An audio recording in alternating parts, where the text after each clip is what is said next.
Hello there, and welcome one and all to this resurrection of Quiz Critique for my annual yearly review of my favourite films, basically of 2019. Now, this has been a year of great struggles in terms of my enjoyment of what has been released.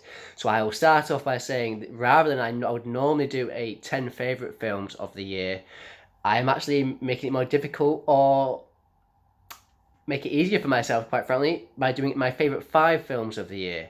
I won't be going into too much of details of films as I have in previous years regarding who's in it and such and such. I'm going to tell you why I particularly like these films, and there'll be some quite significant omissions, I would say, from the films that have been released this year in terms of the big hitters and that. But as in a previous video, which I will recommend going back and watching about my critique of the summer cinema of 2019, the blockbusters season, I would tend to say you can get an idea of why some big hitters aren't involved here. But so this is my favourite 5 films of 2019, and they are extremely subjective. I will say, like even myself in picking them. So I'm going to start off by saying I'm going to start off with probably the couple of films that started the year off for me. So the first film I'm going to is my only selection from the 2019 awards season of January February here in the UK, and that was The Favourite, which was a period film starring Olivia Colman, Rachel Weisz, and Emma Stone. As I say, I'm not going to go into too much details of what's going on in these films, but I can tell you why I like them. Number one, I don't like period films. They are a particular taste. They may be good. I just can't get into them normally. So I'm setting my stall out very clearly here. But with The Favourite, this is not a normal period film. Yes, it is presenting a particular time in history. But what it does do is give it a different edge. And what I felt The Favourite did was kind of take chances with what it was trying to do with its characters. There's some phenomenal performances by Rachel Weisz and Emma Stone and Olivia Colman, and it is darkly funny and weirdly funny, and it's a challenging watch, and that is a phrase I'm going to be coming back to many a time in this yearly review of my 5 favourite films. So, The Favourite was one where I thought that should have been, when you consider what won Best Film this year, which was Green Book. There was at least two films that were taking chances with the medium. This was one of them. It was an extremely entertaining film. I thought it was funny. It was presenting things in a different way, and I thought it mostly worked. I thought it was a greatly entertaining film. So The Favourite, it was directed by Yorgos Lanthimos, I believe. He was a Greek filmmaker who's made previous films like The Lobster and the Dog Tooth, I believe, but I've never seen one of his works before. So maybe people have seen this sort of style before from him before, but this was my first steps into his filmography, and I found it very delightful in watching, and I thought it was a very, very entertaining film. So there you go, The Favourite. Now, my second film is going to be hugely surprising, I would say, in what people would expect to put in a films of the year list. It's my only animated film in my top 5. There was not many great animated films this year, but surprisingly, my second choice is the Lego Movie 2, the second part. And I can already hear not the groans, but what? The Lego Movie 2? Was that even out? I felt it got a bit of a bum rep at the end of the year, especially when we consider how the rest of the year panned out as well. But I went into that film with I was worried because I thought the Lego Movie is one of the films of the decade in terms of its impact and how interesting it was in terms of the styles of filmmaking it took. So, and we have had 2 Lego movies in between as well. So it was always going to be fascinating to see exactly how they would work this film, given the recent Lego movies, and now we won't be so surprised to see what we do from them. Put it that way. It recreates a lot of things of the nice stylings of the first film, which are good, and which is why we love that first film, because it surprised us a lot. But there's 2 particular things I think the Lego Movie 2, the second part, does actually bring to the table. And one of them is, it continues its pretty simple storytelling, but to great effect for kids. And to an effect, I do believe this is a film that is for those kids who have maybe seen the Lego Movie young, and then maybe grown into this film, because I think this is a slightly more adult film in terms of some of its theme, not all of it. Obviously, it's a Lego Movie still, but it's extremely trying to challenge, or at least your viewing of this film, I think, because some of the song, the second part about this film is the songs, because I did not. We had a couple tracks in the first Lego Movie, but they were kind of just there for background and for a particular plot point. Whereas in this film, they do have a similar sort of "Everything Is Awesome" song in "Catchy Song," which is the song in question. So a similar one, but it also kind of goes full musical, and I think I bloody love it for that.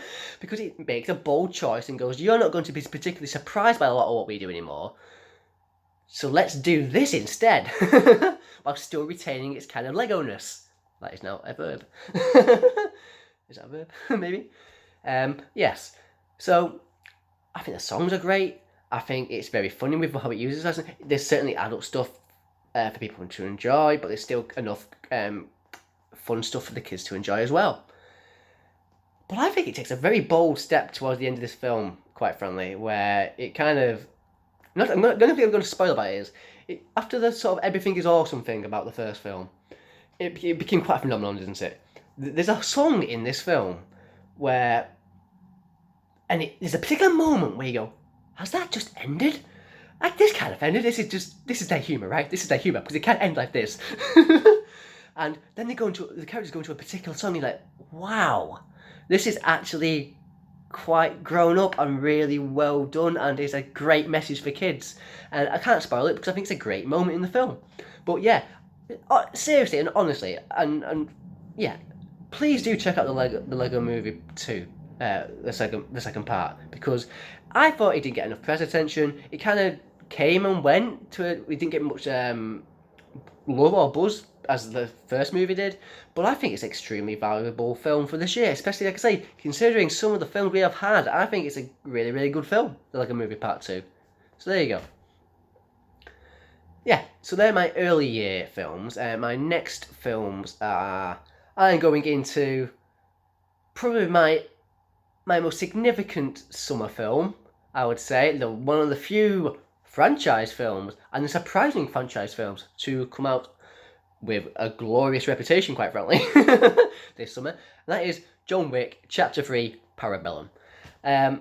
Now, yes, who would have thought when this whole franchise began, John Wick, that we would end up in this situation? John Wick did pretty well for its budget. It did pretty well in resurrecting the career of Keanu Reeves, and it kind of gave us an action film that we didn't know we were wanting and needing. Yeah, we do want it. I mean, this is the sort of action film we do need. It continues, obviously, the story of John Wick in terms of his assassin dragged back into... pull me right back into it, sort of Godfather Part 3 thing of it. Just when I thought I was out, they pull me back in. That's my terrible Al Pacino impression for you. But yeah, it continues the story of right where we left off with the second John Wick film, which I thought was pretty entertaining, but I didn't think it was anything better or worse than the first John Wick film, but I did think the first John Wick film was better. I just contradicted myself there, but no, I do think the second film still served a need for entertainment purposes, but it didn't really take it much further, and it was certainly funny in moments. But what I will say about John Wick Chapter 3 Parabellum, to give it its full name, is that they have completely worked... Well, no, they've not worked this world out, but you are fascinated by this world. I am fascinated by this world. Do I want to spend more time in this world? Absolutely. Because it is funny, the action sequences are amazing, and Keanu Reeves, I don't know what more I can say right now regarding as it's now being referred to as the Keanu-sons, as we previously had the McConaughey-sons, obviously with Matthew McConaughey. But I just thought it was it's one of the best times I've spent in cinema this year. And that's been a lot of my criteria for my selection of my 5 films this year. Is actually how much did I enjoy this film, and how much was this film taking chances. So I immensely enjoyed this film, and this is a thing. This is a film that did take a chance initially with what it was trying to do. It went back to kind of practical fighting routes basically, and made it more like choreographed dances than actual fight sequences. And I absolutely love that. And you can see so much what Keanu Reeves has brought to it in his own methodology, whatever the word is. But you can see so much of Keanu in these films, but so much of the people directing it as well, because they were action and stunt coordinators before they became directors of these films. So perfectly, brilliantly made action film. I will say, maybe in the final act, you like, come on, get a little bit of move on, because I'm not getting bored, but come on. But there's so many sequences in this film that are so wonderful to watch. It's so entertaining. It's one of those cinema audience experiences. They're one of the best I've had this year, because you are feeling what's going on in the film with the audience around you, and what more can you ask than that? It's a great film, and I don't think it's been talked about enough, I think, because everybody has pretty much raved about this film, but it is a fantastically made film, and truly entertaining. Who'd have thought that would be, in my opinion, the best franchise film of the summer? And like I say, there's notable omissions this year. So the film I'm going to go on to next is still technically it could still be referred to as a summer blockbuster, quite frankly. But it's an original film from who else but the original filmmaker that is Quentin Tarantino, and that is, of course, Once Upon a Time in Hollywood. Now, this film, I've been back and forth all over the place with this film, and I think I could still debate myself with the merits completely of this film. I remember watching this film and going, this is the most Tarantiniest of Tarantino films I've probably ever watched. It's his most self-indulgent film that he's probably ever made. And I think the merits of it can be argued, because, like, again, this is at the back end of the summer where I've watched an absolute load of dross, quite frankly. I've watched films along the lines of like Men in Black International and X-Men Dark Phoenix, and I've had Godzilla and Detective Pikachu, and we've had things like that have been okay but not great, like Shazam and, quite frankly, Avengers Endgame, and what else? There's other ones as well that I probably missed out, but these big franchise films really kind of disillusioned me. Oh my god, Aladdin and The Lion King. Oh my word, what the hell were they? I could do a whole video on I did do a whole video on what went wrong in summer. Please go watch that. But yeah, maybe I approached it, but like I said, I came out of the film and went, that was a man allowed to create things. That was a man taking chances. That was a man being self-indulgent to his own creative whims. There's whole segments you could probably cut out, which is not usually a great advertisement for a critical point of a film, but did I enjoy my time within that film world? Absolutely. And am I enjoying the performances of the actors? And am I interested in knowing what these characters are going to do next? Absolutely. And again, if you create the world and want to be in the world, and if you create the characters and want to see what the characters do next, you can kind of play around with it as much as you want. And to his credit and ill credit, Quentin Tarantino does that for a long period. He creates this world. There is probably a tolerance to it, and also an intolerance to how much you're willing to sort of go with it.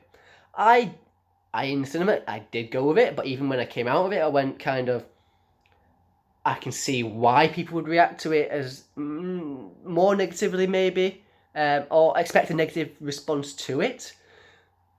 But as usual, the dialogue is usually pretty damn good. It's still DiCaprio is great. Pitt is great. Margot Robbie is great. I am fascinated by that era. Being a film fan, I am fascinated by that period in film history. So okay, it was that Tarantino edge, and won't say much about the ending in terms of there's very much a not Hateful Eight. Sorry, Inglourious Bastards structuring of the film, in terms of the way it ends and stuff like that, in terms of factual stuff and like that, but that is what Tarantino does. This is probably the film you could talk about endlessly in film class and debate things about it, and it'd be fascinating to hear lots of people's point of view of it. I think it was an absolutely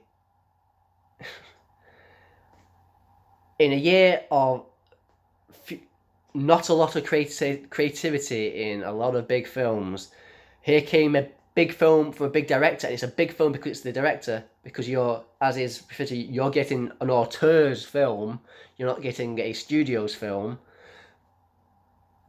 It was a fascinating watch, and I enjoyed it quite immensely. Quite frankly, I'm happy for it to be criticised because I criticised it immensely. But Once Upon a Time in Hollywood is a film. It is a film. It is an experience. Whereas a lot of films that summer had felt very much like, what am I watching here? I'm watching someone trying to create something else beyond this film. And Tarantino didn't. He just tried to create this film. He indulged himself immensely. He immensely indulged himself in terms of how much he lingers on particular things. And I can see why, like I say, why that would probably irk some film criticism and just film going criticism. In fact, in that screening that I went to, there was 2 people that walked out, and that was probably about an hour or so into it. It's very rare that someone does walk out of a film, and not did they just walk out of the film, they shouted that their displeasure at this film. It is a fascinating film. Do watch it, because it will at least create conversation and intrigue to the film medium. And what more can I ask than that? So, Tarantino is definitely not your best film, but I would watch it again instantly. And I can't wait till the point where I do get it on DVD and watch it again. So yeah, Once Upon a Time in Hollywood. That's probably been my longest talked about film, because there's so much to talk about with film, but hugely enjoyable, I thought. So, we have come to the end of my review, basically, now. We have my final and 5th film of my favourite 5 films of the year. There's a alliteration pronunciation problem there for you. And that film is from director Rian Johnson. Yes, The Last Jedi director Rian Johnson, of which I absolutely loved. People do not like Last Jedi, but this is not the... why am I even bringing it up? It's because it's the director. But the film is, of course, Knives Out. And this is basically talking again about just purely enjoying yourself in a film. This is a filmmaker, again, given the ability to basically pick and choose. It's a toy box film, isn't it? It's basically, he's been allowed to make this film with a selection of actors that he probably wanted from every single character in this film, and he just had an absolute ball making it, and it's a ball to watch, quite frankly. It's basically a detective sort of Poirot-ish whodunit, basically, whodunit film, setting of this basically set around this family. It's an incredibly rich white family who also has a Latino nurse. And basically it's about the death of the patriarch of the family, who is played by Christopher Plummer, and it's basically about him playing with timelines and going back and forth in terms of what happened when with all these characters and all these family members, and it's just a hugely entertaining film, I felt, quite frankly. Some great performances in the film from Michael Shannon, Amanda Armis, and Jimmy Lee Curtis. There's say Christopher Plummer, Chris Evans in this film, man. Chris Evans in this film. Wow, give that man film roles immensely. Give him immense film roles. Because, yes, what can I say? Again, a hugely enjoyable film. And it wears its politics on its sleeve, and I loved it more for it. It's quite a frank film. It plays around with particular political themes, but it doesn't do it subtly. Although there is, and quite frankly, it came around the Thanksgiving holiday, obviously in America, and it did quite well. And I think I can see why it did so well, because it is I just think it was a really entertaining film. I don't know what more to say than that. So this has probably not been the most thorough review of the year, I would say. But I may consider doing a worse films of the year. But I always like to try and keep it positive at least. But I thought all these films. So where I'm coming out on the end of this review, basically, is this has been a year of what I would consider a lack of film creativity and I will say this in terms of the bigger films, because I'm sure there's lots of little films that I've not been able to see, unfortunately, this year that have been a lot more creative, but they just don't get the push into the theatres as much. But for the bigger films, like I listed earlier, particularly regarding Disney, there's been a lot of safe films and lack of creativity in those big blockbuster family pleasing films. And it was quite a tough year for me, basically, in terms of viewing the films, because when I normally do my favourite films of the year, I am there with 10 films, and it's quite a struggle to get to 10. But I got to 10 films and went, yeah, there's some films I like here, but I'm not passionate about them. And the whole thing about me and film is I do love to be passionate about the medium. It is what I love, so when it does disappoint me, it hits me even harder, I won't lie. But I felt, particularly with, like I say, with The Favourite, with the Lego Movie Part 2, a second part, John Wick Chapter 3, Parabellum, Once Upon a Time in Hollywood, Knives Out, I don't think anyone could argue that any of those particular films are not taking chances, or taking risks, or just damn entertaining. I think they are both, although there is lots of things to play about in terms of their absolute qualities. But in a year like this, I thought they were 5 great films. So there you go. Those are my 5 favourite films of 2019. Let's pray to God that, or whoever you pray to, that 2020 will be a decade of renewed film creativity in the medium. I can only hope so, because what 2019 gave us was not a lot of great. Maybe we're in that sort of difficult period of transitioning from particular mediums, even from TV to streaming and things like that. And studios are gathering up IP, trying to make sure this IP makes money, and so on and so forth. I'm sure that plays a contribution in so many things. But just from a pure entertainment and quality view, I thought 2019 was weaker. But there's 5 great films right here, I can tell you that. And you should watch every single one of them. I thank you very much, if you have, for watching. I've tried to keep it as short as possible this year. I will maybe try to do now this might be hard, either my favourite 10 films or 20 films of the decade, from 2010 to 2019. I think that might be a more fascinating video to undertake, because of kind of place what were the films of the decade. That is a fascinating question in the greater film landscape, quite frankly. So I think I will possibly do one of those films in the new year. Please do subscribe to me if you haven't already. I do like to have some feedback if possible. But thank you very much for watching. I hope to see you in the new year.